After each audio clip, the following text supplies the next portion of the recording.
हाँ तो नमस्कार जी, कैसे आप लोग? उम्मीद करते हैं बहुत अच्छे होंगे। आइए आप सभी का स्वागत है आपके अपने परिवार में। आज हम लोग बात करने वाले हैं उत्तोलक में और सरल मशीन के ऊपर।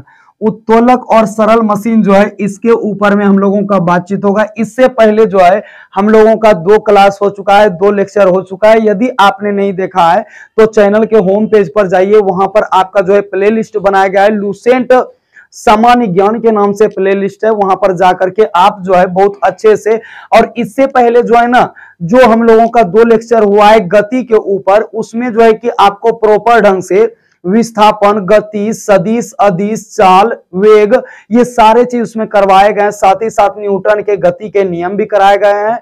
और उससे पहले जो पहला चैप्टर है मात्रक यूनिट्स, उसमें सभी मात्रकों को कवर किया गया है। तो वो सारा चीज जो है कि आपको मिल जाएगा प्लेलिस्ट में। और आगे का अगर बातचीत करेंगे तो आगे डेली का डेली आपको जो है कि वीडियो आपको लगभग 8 बजे के पहले तक मिल जाया करेगा रिकॉर्डेड क्लास के रूप में। और यदि आपके घर में कोई छोटे विद्यार्थी होते हैं, जैसे कि 9, 10th के लिए या 12th के लिए तैयारी करने वाले, तो उसके लिए लाइव क्लास 7 बजे से हर दिन जो है कि डेली का डेली आपके लिए आ जाता है। तो उन सभी बच्चों को सजेस्ट भी कर सकते हैं आप इस क्लास को।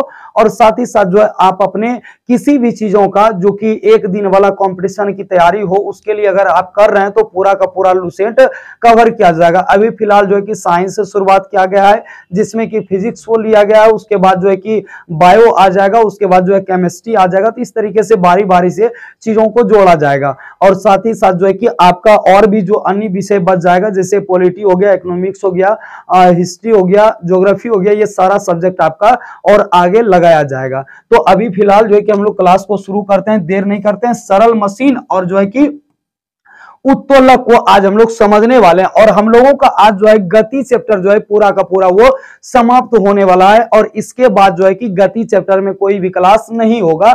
अगला जो हम लोगों का चैप्टर होगा जो कि कार्य और जो है कि शक्ति, ऊर्जा, ये चैप्टर जो है उस पर बातचीत किया जाएगा। तो आइए फटाफट क्लास को शुरू करते हैं। सबसे पहले बात करते हैं सरल मशीन है क्या।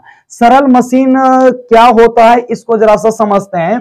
जैसे कि कोई भी आपका मशीन हो जाए जो कि बल आघूर्ण के सिद्धांत पर, किसके सिद्धांत पर?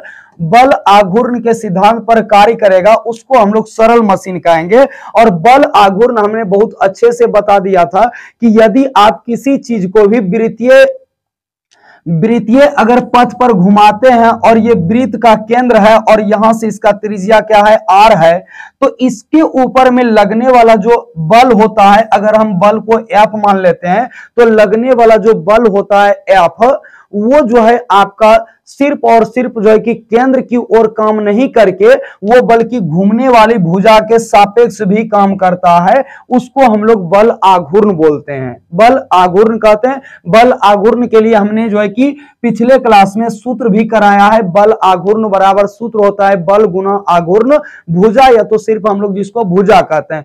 तो ये सारा चीज उसमें हुआ है। तो बल आघूर्ण के सिद्धांत पर जो भी मशीन कार्य करेगा उसको हम लोग कहेंगे सरल मशीन। ये सिंपल भाषा में और आसान भाषा में इसका परिभाषा हो गया। अब कौन कौन सा मशीन कर सकता है? तो हम लोग कह सकते हैं उत्तोलक कर सकता है, घिरनी कर सकता है, आनतल कर सकता है, स्क्रू जैक कर सकता है। अब हम लोग बारी बारी से इसको समझते हैं कि आखिर परिभाषा में है क्या। तो यह बल आघूर्ण के सिद्धांत पर कार्य करती है। सरल मशीन एक ऐसी युक्ति है जिसमें किसी सुविधाजनक बिंदु पर बल लगाकर किसी अन्य बिंदु पर रखे हुए भार को उठाया जाता है। जैसे उत्तोलक है, घिरनी है, आनतल है, स्क्रू जैक है, एटसेट्रा है। यानी कहने का मतलब कि उसी को हम लोग सरल मशीन कहेंगे जो एक बिंदु पर रह करके चारों तरफ घूम करके किसी वस्तु के ऊपर में अपना बल आरोपित करेगा, उसको हम लोग सरल मशीन कहेंगे। सरल मशीन यहां जो है कि एग्जांपल के लिए उत्तोलक, घिरनी, आनतल, स्क्रू जैक, ये सारा चीज लिया गया है। तो हम लोग जो बात करने वाले हैं मेन वो इस चीज पर बात होने वाला, उत्तोलक के ऊपर।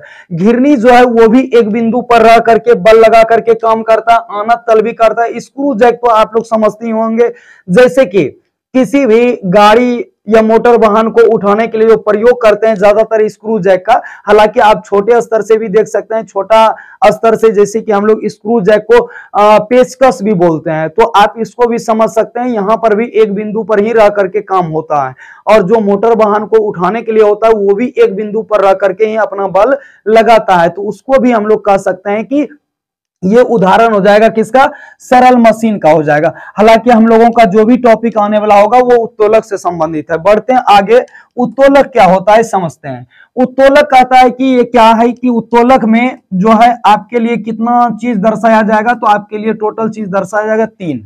तो उत्तोलक किसको कहेंगे, उसमें 3 चीजों का प्रयोग किया जाएगा। जैसे कि इस प्रकार से अगर देखा जाए, ये कोई हो गया जैसे कि तराजू वगैरह, ये उत्तोलक का काम करता है। उत्तोलक का कैसे काम करता है इस चीज को समझते हैं। यहां पर जो उठने वाला होता है भार होता है, यहां पर क्या होगा, भार होगा। इस वाले जो डंडे को हम लोग बोलते हैं छड़ी को, इसको हम लोग आलम बोल सकते हैं, ये आलम का काम करेगा। और ये वाला जो होता है, ये वाला, ये आपका अयास का काम करेगा। तो हम लोग समझ सकते हैं एक तरीके से तराजू भी ये उत्तोलक का काम कर जाता है। तो इसमें 3 पॉइंट होते हैं, आलंब होता है, आयास होता है और एक भार भी होता है।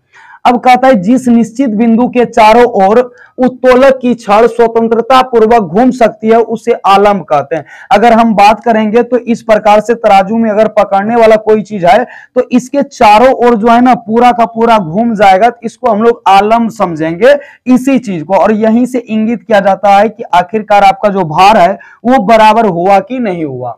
अगला कहता है आयास क्या है, उत्तोलक को उपयोग में लाने के लिए उस पर जो बल लगाया जाता है उसे आयास कहते हैं। यानी कि सारा का सारा जो बल लगने वाला होता है वो किसी न किसी रस्सी के माध्यम से या किसी न किसी डोरी के माध्यम से होता है, उसको हम लोग क्या बोलेंगे, आयास कहेंगे।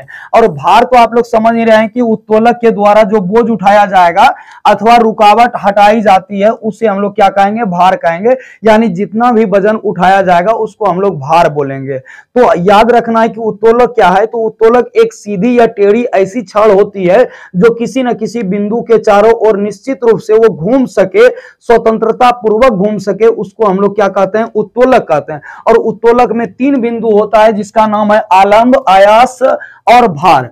आलंब किसको कहेंगे, जो कि चारों ओर जो है घुमा सके किसी छड़ी को, उस बिंदु को हम लोग आलंब कहेंगे। और जो भी हम लोगों के द्वारा बल लगाया जाएगा तो वो बल सीधा का सीधा वो डोरी के माध्यम से लगेगा भार के ऊपर, उसको आयास कहेंगे। और भार किसको कहेंगे, तो भार हम लोगों का जो भी बोझ उठाया जाएगा उसको भार कहा जाएगा। चलिए आगे समझते हैं कि आखिरकार उत्तोलक क्या है। तो उत्तोलक एक सीधी या टेढ़ी दृढ़ छड़ होती है जो किसी निश्चित बिंदु के चारों ओर स्वतंत्रता पूर्वक घूम सकती है, उसे हम लोग क्या कहते हैं, उत्तोलक कहते हैं। उत्तोलक में 3 बिंदु होता है जो कि हमने पीछे क्लियर भी कर दिया। और सीधी या तो टेढ़ी छड़ होती है जो कि स्वतंत्रता पूर्वक एक बिंदु पर घूम सकती है, उसको हम लोग क्या बोलते हैं, उत्तोलक कहते हैं। तो उत्तोलक कितने होते हैं, तो उत्तोलक होते हैं 3 श्रेणी के। कितने श्रेणी के, 3 श्रेणी के होते हैं। 3 श्रेणी की बात करें तो एक आपका आ जाता है प्रथम श्रेणी, दूसरा द्वितीय और तीसरा हो गया आपका तृतीय श्रेणी। ये 3 प्रकार के आपके उत्तोलक बन जाएंगे। तो सबसे पहला श्रेणी का हम लोग अगर देखेंगे, प्रथम श्रेणी का उत्तोलक, इस वर्ग के उत्तोलकों में आलंब जो है एफ यानी कि जो फोर्स आपका लग रहा है, आयास यानी ई हो गया जो कि आपके द्वारा एनर्जी होगा उस पर स्थापित, और भार जो है डब्ल्यू यानी वेट जो है के बीच में स्थित होता है। इस प्रकार के उत्तोलकों में यांत्रिक लाभ 1 से अधिक, 1 के बराबर या 1 से कम भी हो सकता है। यानी कहने का अर्थ है यहाँ पर जो है कि भार को भी फायदा हो सकता है या आलम को फायदा हो सकता है, या तो इसमें जो है सिर्फ और सिर्फ जो है किसी भी चीज को फायदा नहीं होकर के वो केवल और केवल फायदा हो सकता है किसको, आलम को। यानी 1 से अधिक भी हो सकता है, 1 के बराबर भी, 1 से कम भी हो सकता है। जैसे इसमें समझते हैं कैंची जो होता है आपका, अब जो है चीजों को आसानी से हम लोग समझेंगे। और साथ ही साथ जो है आपको इतना अगर परिभाषा याद नहीं रहता है तो कोई बात नहीं, क्योंकि एग्जाम में आपको परिभाषा नहीं के बराबर पूछा जाता है। पूछा क्या जाएगा आपसे एग्जाम्पल। तो कैंची किस श्रेणी का उत्तोलक है, कैंची जो है आपका वो प्रथम श्रेणी का उत्तोलक है।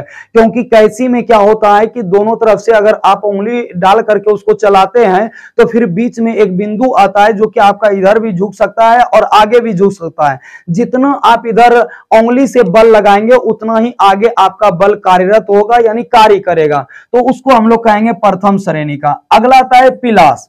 पिलास में भी उसी टाइप से, जितना आप इधर बल लगाएंगे, जोर से दबाएंगे, उतना ही आगे आपका बल कार्य करेगा। उसको हम लोग बराबर भी हो सकता है, जितना बल लगा रहे हैं बराबर भी हो सकता है, कभी कभार आपका अधिक भी लग सकता है या कभी कभार आपका कम भी लग सकता है, उसको हम लोग प्रथम श्रेणी का कहेंगे। तो पिलास भी इसका उदाहरण है। सिंडासी भी इसका उदाहरण है। कील उखाड़ने का जो है ना एक आपका मशीन आता है, मशीन कहिए या हथौड़ा कहिए या हैमर कहिए, ये भी आपका जो है कील उखाड़ने वाला जो आता है ये प्रथम श्रेणी का है, क्योंकि जब उसमें कील डाला जाएगा तो कील डाल के जितना आप बल लगाएंगे उतना आपका नीचे भी बल कार्यरत होता है, उसको हम लोग प्रथम श्रेणी का कहेंगे। शीश झूला भी हो सकता है, इसका एग्जाम्पल साइकिल का ब्रेक भी हो सकता है और हैंड पंप भी हो सकता है। ये सारा का सारा एग्जाम्पल है, और इसमें से जितना भी एग्जाम्पल आप देख रहे हैं ऐसा नहीं है कि आपके एग्जाम में नहीं आएगा। साइकिल के ब्रेक के स्थान पर हो सकता है कि आपको दूसरा चीज का ब्रेक पूछ ले, लेकिन ब्रेक जो अधिकतर जो कार्य करते हैं हाइड्रोलिक वाले को छोड़ करके वो सारे के सारे ब्रेक कार्य करते हैं किस पर, तो प्रथम श्रेणी के उत्तोलक के अनुसार कार्य करते हैं। हैंड पंप भी आपका हो गया, शीश झूला हो गया, कील उखाड़ने की मशीन, सिंडासी और पिलास कैंची, ये सारे के सारे प्रथम श्रेणी के उत्तोलक थे। ठीक है, अगले बात में हम लोग बढ़ते हैं। अगला बात कहता है क्या कि द्वितीय श्रेणी का उत्तोलक क्या है, तो इस वर्ग के उत्तोलक में आलंब एफ वो आयास ई के बीच भार डब्ल्यू होता है। इस प्रकार के उत्तोलकों में यांत्रिक लाभ सदैव एक से अधिक होता है। इसके उदाहरण जो है कि निम्नलिखित दिए गए हैं। ठीक है, इसमें कहा जा रहा है कि इसमें जो लाभ होता है वो एक से अधिक होता है, एक से क्या होता है, अधिक लाभ होता है। साथ ही साथ कहता है एफ जो है यानी आलम जो है वो आयास ई के बीच भार होता है, यानी कहा जा सकता है कि टोटल का टोटल भार इसका काम कहां करेगा, बीच में काम करेगा। ठीक है, आयास और आलम्ब के बीच में काम करेगा। अब इसका उदाहरण कहता है सरोता। सरोता जो है ये भी आपका जो है कि भार जो लगाता है वो एक से अधिक के लिए प्रयोग कर सकते हैं। आपका भार जो लगता है ज्यादातर वो आपका लग जाएगा दोनों के बीच में। अगला कहता है नींबू निचोड़ने की मशीन, ये भी आपका बीच में ही भार कार्य करता है। अगला कहता है एक पहिए की कूड़ा ढोने की गाड़ी आदि, यानी एक पहिया वाला जितना भार आगे लगाएगा उतना भार पीछे भी लगाता है, तो पीछे से सपोर्ट दे करके अगर ज्यादा सपोर्ट दे देंगे तो फिर आपका कूड़ा जो है कि आगे गिर जाएगा, तो कम ही सपोर्ट में रखना पड़ता है। जितना उसका बल पीछे की ओर लग रहा है बस बल को आप उठा करके रखिए, आगे आपका कूड़ादानी जो है कि बढ़ना शुरू हो जाएगा। ज्यादा उठा देंगे तो अगला बल ज्यादा काम करेगा, जिसके कारण से आपका जो है कि वो कूड़ा या कचरा गिर भी सकता है। चलिए अगला बढ़ते हैं। अगला कहता है तृतीय श्रेणी का, कहता है तृतीय श्रेणी का उत्तोलक इस वर्ग के उत्तोलकों में आलंब एफ भार डब्ल्यू के बीच में आयास ई होता है। अब की बार बीच में आयास होगा, बीच में क्या होगा, इसमें जो था इसमें बीच में क्या लग रहा था, भार लग रहा था, लेकिन इसमें बीच में क्या लगेगा, आयास लगेगा। तो कहता है इसका यांत्रिक लाभ सदैव एक से कम होता है। यहां पर हम लोगों ने देखा पीछे वाला में इसका लाभ देखते हैं कहां कहां पर यांत्रिक लाभ है, एक से अधिक इसका लाभ है, एक के बराबर इसका लाभ है, एक से कम है। लेकिन यहां पर जो लाभ है वो सिर्फ और सिर्फ लाभ कहता है एक से अधिक होता है, जबकि इसमें जो लाभ होता है वो एक से क्या होता है, कम होता है, एक से क्या होता है, कम होता है। और इसमें कहता है उदाहरण जो है चिमटा है। चिमटा में क्या होता है कि आपको एक से कम लाभ होगा, साथ ही साथ आपका जो आलंब है वो भार डब्ल्यू के बीच में आपका आयास आ जाएगा, उसको हम लोग तृतीय श्रेणी का उत्तोलक कहेंगे। इसमें चिमटा है, साथ ही साथ जो है कि आपका मनुष्य का हाथ भी है, मनुष्य का क्या है, हाथ भी है। इसके बीच में कैसे आ जाता है, कोई भी मनुष्य है अपने हाथों से किसी वस्तु को अगर पकड़ेगा तो वस्तु और हाथ के बीच में जो बल लग रहा होता है, तो वही तो यहां पर कह रहा है कि हर हमेशा जो है ना आलंब जो है वो भार के बीच में आयास होगा, यानी आपका डोरी का जो काम करने वाला जो चीज है वो आपका हाथ रहेगा और भार तो रहेगा ही रहेगा और बल आपका बीच में कार्य करेगा ही करेगा। चिमटा भी उसी का उदाहरण है। उसके बाद हम लोगों का आगे जो है कि नहीं है। आप सभी को वीडियो देखने के लिए दिल से धन्यवाद। कि आप लोगों ने इतना कीमती समय निकाला और इस चीजों को सीखा। अगर आपको किसी भी टाइप का लगता है कि वीडियो से फायदा हुआ हो और थोड़ा आपके ज्ञान में परिवर्तन हुआ हो तो वीडियो को लाइक कर दीजिएगा, और चैनल पर अगर पहली बार आते हैं तो चैनल को सब्सक्राइब कर लीजिएगा, क्योंकि यहां से आपको A to Z फायदा होने वाला है। A to Z में जैसे कि 9th 10th हो गया, 12th हो गया, 11th हो गया, साथ ही साथ आपको जनरल कंपटीशन जैसे कि Bihar police, SSC GD, railway group D, अन्य सभी परीक्षाओं के लिए आपको काम में आ जाएगा। तो हम लोगों का क्लास अब अगले चैप्टर के लिए चलेगा और अगला क्लास हम लोगों का अगले दिन लग जाएगा। और जितना आप लोगों ने वीडियो देखा और जितना आप लोगों ने सपोर्ट किया है, इसके लिए आप सभी को दिल से धन्यवाद। आगे इसी तरह से आप लोग करते रहें ताकि हम लोगों का परिवार जो है कि बढ़ते चला जाए। जय हिंद, मिलते हैं अगले वीडियो में।